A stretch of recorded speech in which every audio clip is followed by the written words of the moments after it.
March 29, 2024, News Report 1.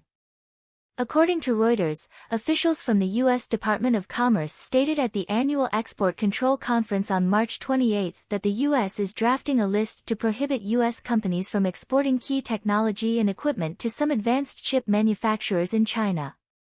This list was formulated after a series of chip restrictions announced by the U.S. Department of Commerce in October 2022, aimed at controlling China's semiconductor industry's access to advanced chips, chip manufacturing equipment, and technology. U.S. companies now need to decide whether to export these key technologies and equipment to Chinese companies based on this list. Meanwhile, U.S. Deputy Secretary of Commerce Esther Vivas stated on March 27 that the U.S. government is asking the Netherlands and Japan to stop providing after-sales service for chip manufacturing equipment to China. This means that even if the equipment is purchased, many devices will not be able to operate properly without after-sales service. These actions by the U.S. indicate their efforts to strengthen control over China's chip industry to ensure that it does not gain access to advanced chip manufacturing technology and equipment. News Report 2. According to Reuters, Taiwan Navy Commander Tang Hua will visit the United States next week to discuss how to promote U.S.-Taiwan naval cooperation. Tang Hua will first travel to Hawaii to attend the change of command ceremony of the U.S. Indo-Pacific Command Pacific Fleet Commander, and then travel to Washington from April 8 to 10 to attend the Sea, Air, Space Conference. Sources revealed that Tang Hua will meet with the Chief of Naval Operations of the U.S. Navy, Admiral Flandre, to discuss cooperation arrangements. This visit is part of the U.S. Joint Islands Defense Concept Action, aimed at promoting cooperation between the U.S., Taiwan, and Japan in countering the PLA in the Low Island chain. Previously, in 2015, the then Navy Commander Li Shiming visited the United States. In 2023, Deputy Minister of National Defense Su Yenpu led a delegation to participate in the U.S.-Taiwan Defense Industry Conference. Meanwhile, Taiwan continues to strengthen its military capabilities. Zheng Wenlong, chairman of Taiwan International Shipbuilding Corporation, revealed that Taiwan's first submarine, the Haikuen, is currently undergoing harbor tests and is expected to be delivered to the Navy in November 2025. The Taiwanese Navy will also conduct sea trials and operational evaluations to verify its combat systems. The PLA has recently reduced military pressure on Taiwan, but continues to send aircraft and warships to patrol around Taiwan. The Taiwanese Ministry of National Defense reported that on March 28, 4 PLA aircraft and 5 warships were active in the vicinity of the Taiwan Strait, but none crossed the median line of the strait. News Report 3. The American Enterprise Institute released a report on March 27 titled, Reasons Why America Supports Taiwan. The report argues that U.S. government officials need to explain to the American people why Taiwan is very important to the United States. The report points out that Taiwan's importance is reflected in several aspects. First, Taiwan is a key point in international maritime traffic, connecting Japan and the Philippines, forming an island chain that blocks China's entry and exit to the Western Pacific. Once China controls Taiwan, it will break through the first island chain and block the navigation of the United States, Japan, and other countries at sea. Secondly, Taiwan plays an important role in the global economy, especially in chip production.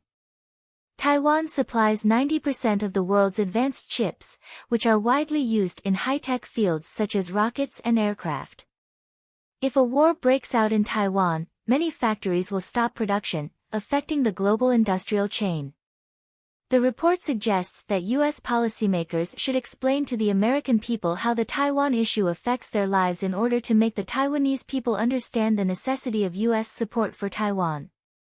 The report also emphasizes that U.S. policy should emphasize maintaining the status quo, rather than having other intentions. News Report 4.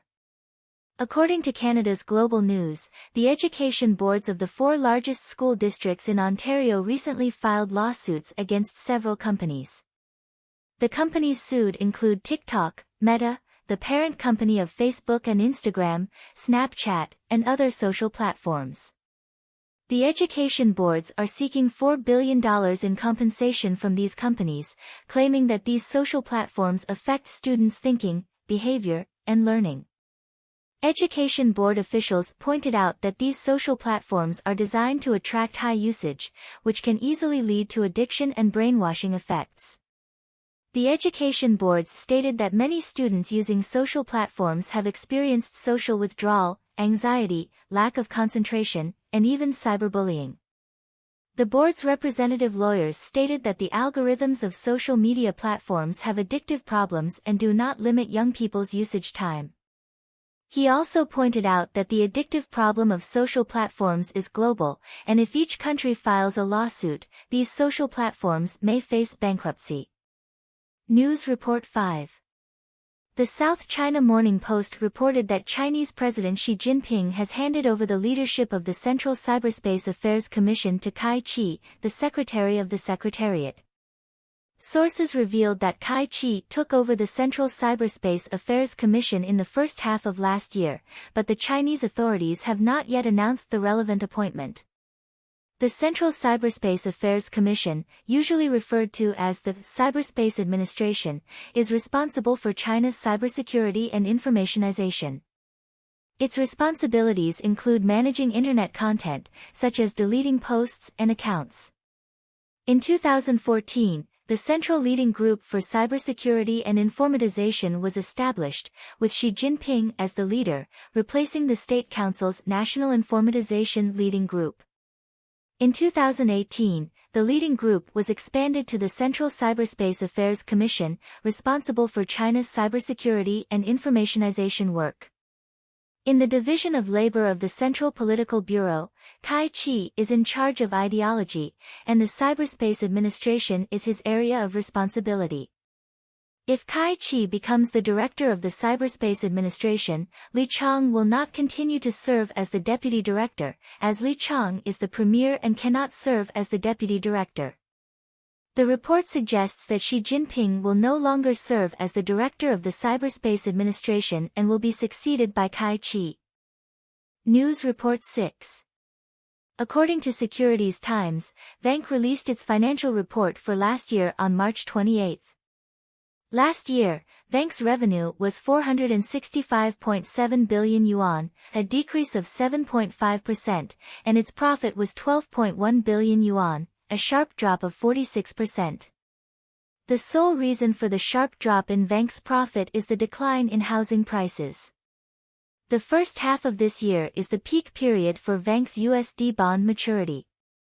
Bank is currently negotiating with some insurance companies on its non-standard debt issues. Bank's president, Zhu Jiusheng, stated at the performance conference on March 29 that Bank's financing is very normal, with support from 26 long-term cooperating banks who are very supportive of Bank.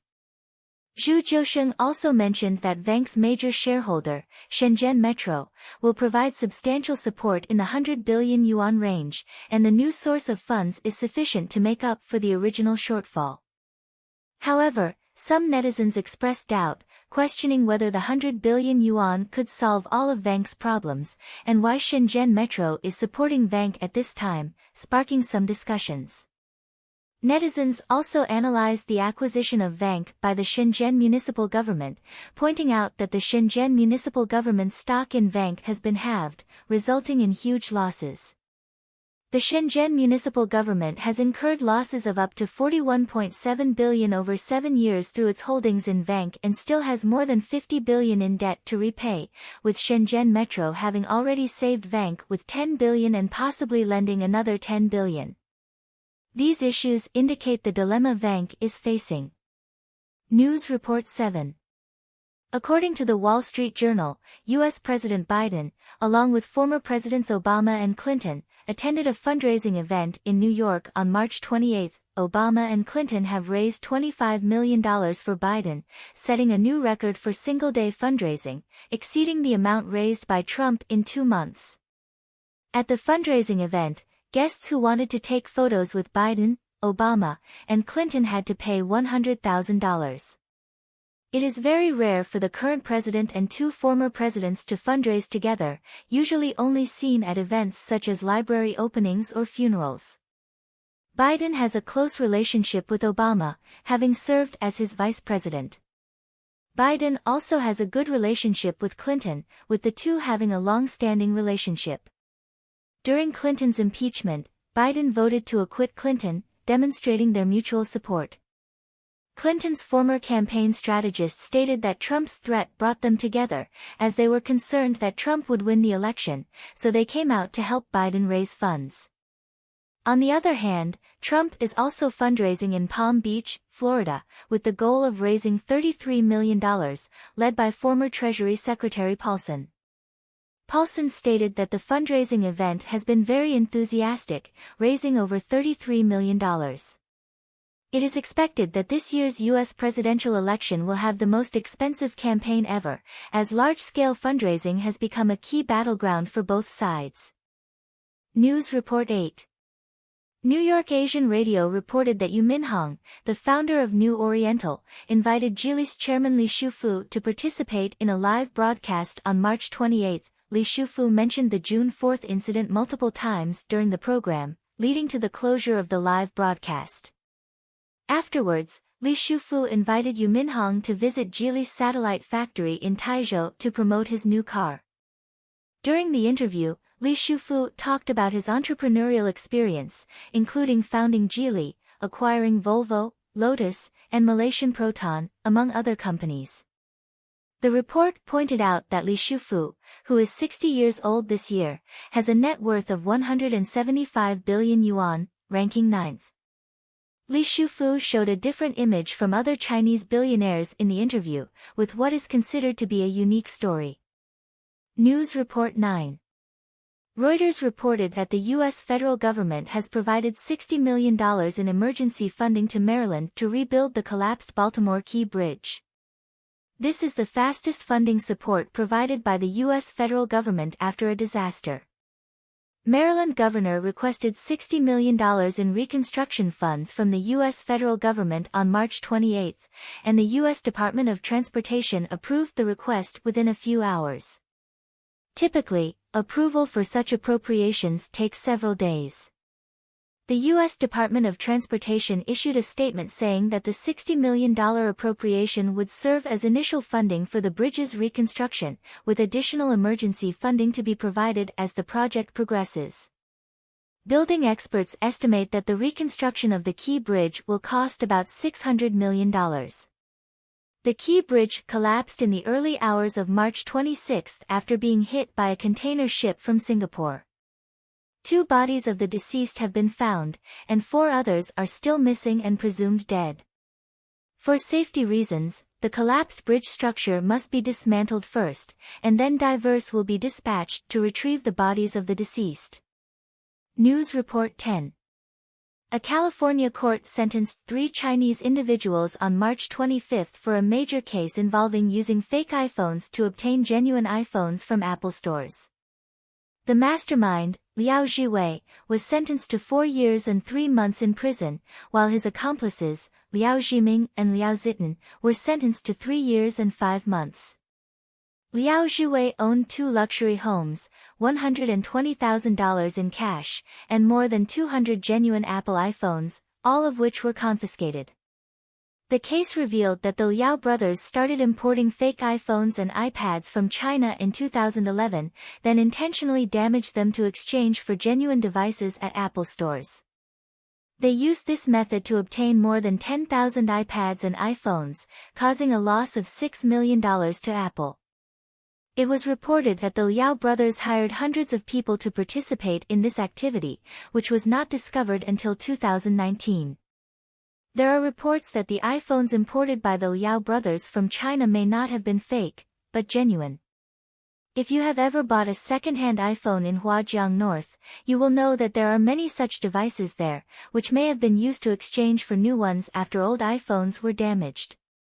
News Report 11. According to Twitter videos, a fire broke out in Yanjiao Town, Langfang City, Hebei Province, China, on the afternoon of March 28. The fire was intense, with thick smoke billowing into the sky. Local residents said the fire occurred in a car repair shop in Tianyangchang community, which is a residential building. The head of the fire brigade in Yanjiao town stated that the fire was extinguished at 5 p.m. and did not cause any casualties. Initially, the head of the fire brigade stated that the cause of the fire was an electric bike catching fire, but later changed it to say that the cause of the fire is still under investigation. Pictures of the fire show thick smoke rising into the air. Although it did not form a mushroom cloud, it was still quite intense.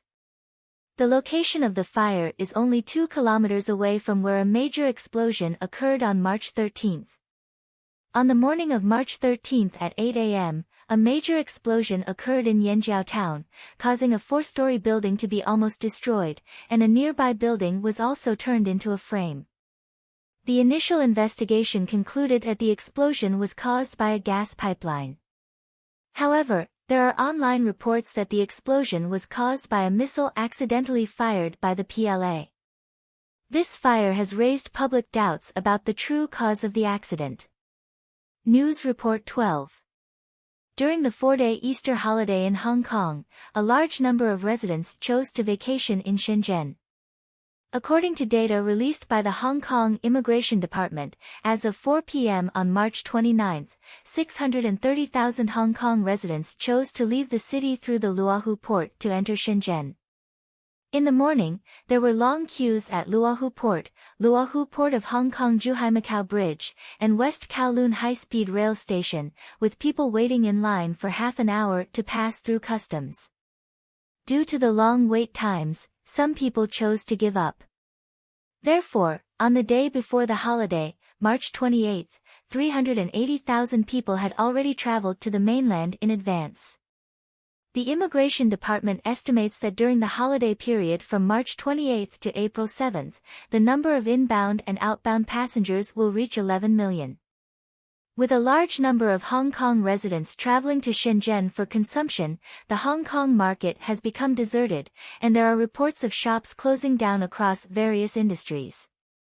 Some restaurant owners said that it is difficult to rent out shops on Nathan Road, with many vacancies, reminiscent of the worst economic times during the SARS period.